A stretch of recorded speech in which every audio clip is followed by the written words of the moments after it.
Man zina, kas ir kāds sapnis pacelties gaisā, kā helikopteru vai kā, vai lidmašīnu izlikt ārā. Tā mocīti braukā arī, Jā, es saku, jā. Kā tev ir mocītis? Man bandīts ir, es uzlikšu. Nopietni? Jā. Tāpēc tu jau tur redzēji, tur daudz...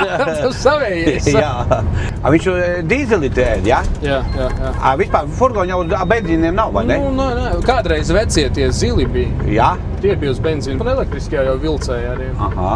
Uz elektrību arī, jā? Jā, parādās, jā, Skānis ir jau izlaidis. Kaut kas jauns manā dzīvē šajā dienā. Furgonu, jā? Kā viņš skatās? Furgons, jā. Un tas otrais bija, kas, ko viņš brauc ar to lielo... Nu, tas jau fūra saucamā. Fūri, furgons un fūri. Jā, seglu vilcējs. Tur jau arī CE kategorija vajag, jā. Tur jau plikuci nepietiek. Un pārkāps uz vieglo būs sajūta, ka uz zemes sēž. Jā. Jau parasti tiem ceļiem, kas pirmās nodarbības pabrauc, arī pārkāpj uz vieglo, šķiet, ka dibens pa zemi strīkējās.